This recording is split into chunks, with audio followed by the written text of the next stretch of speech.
உயிரிழந்த நிலையில் அவர் கூறிய வார்த்தையை நிறைவேற்ற 11ஆம் வகுப்பு பரீட்சைக்கு சென்ற மகள் ஷாலினி உடல்நிலை சரியில்லாமல் திருச்சி அரசு மருத்துவமனையில் தனது உயிர் பிரியும் நிலையில் தனது மகளிடம் நன்றாக படி என்று கூறிய வார்த்தையை நிறைவேற்றும் வகையில் தந்தை இறந்தும் 11ஆம் வகுப்பு பள்ளி மாணவி தேர்விற்கு சென்று தேர்வு எழுதிய சம்பவம் பெரும் சோகத்தை ஏற்படுத்தியுள்ளது. திருவரம்பூர் அருகே அசூர் ஊராட்சிக்கு உட்பட்ட பொய்கைக்குடி கிராமத்தில் கடந்த 15 ஆண்டு காலமாக மளிகை கடை நடத்தி வருபவர் சண்முகம்.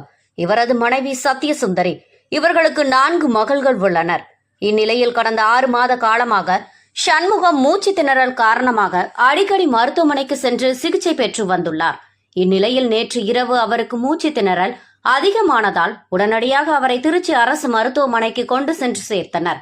அப்பொழுது அவரது 4வது மகளான பழங்கானகுடி ஊராட்சி தேன்னீர்பட்டி கிராமத்தில் உள்ள அரசு உயர்நிலை பள்ளியில் 11ஆம் வகுப்பு கணினி பிரிவில் படிக்கும் ஷாலினி மாணவி அவருடன் இருந்தார்.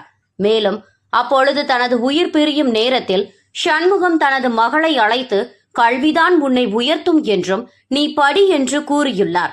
சிறிது நேரத்திலேயே அவர் உயிர் பிரிந்து விடவே தனது தந்தையின் உடல் திருச்சி அரசு மருத்துவமனையில் உள்ள நிலையில் இன்று காலை மருத்துவமனையில் இருந்து தனது இல்லத்திற்கு வந்து தான் தேர்வு எழுதுவதற்காக ஒதுக்கப்பட்டுள்ள பெல் பாய்லர் ஆண்கள் மேல்நிலை பள்ளிக்கு புறப்பட்டு சென்றுள்ளார்.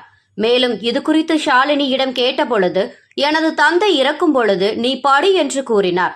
எனவே அவரது சொல்லை நிறைவேற்றும் வகையில் நான் தேர்வெழுத வந்ததாக கண்ணீர் மழுக பள்ளி வளாகத்தில் கூறிவிட்டு தேர்விற்கு கிளம்பி சென்றார்.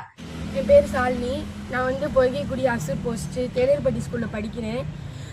எங்கள் அப்பாவுக்கு ஒரு வாரமாக உடம்பு சரியாமல் இருந்துச்சு. திரும்பி எங்கள் அப்பா உடம்பு சரியாமல் இருந்து நல்லா குணமாகி வீட்டுக்கு வந்தாங்க. திரும்பி மூச்சு திணறனால திரும்பி நேற்று ஆஸ்பத்திரிக்கு கூட்டிகிட்டு போனால திடீர்னு ரொம்ப மூச்சு விட முடியாமல் இறந்து போயிட்டாங்க. ஆஸ்பத்திரியில் இருக்காங்க, திருச்சி பெரிய ஆஸ்பத்திரியில். எங்கள் அப்பா பேர் சண்முகம். எங்கள் அப்பா எப்பயுமே என்னை படின்னு சொல்லுவார். அவருக்காக நான் இந்த எக்ஸாம் எழுத வந்திருக்கேன்.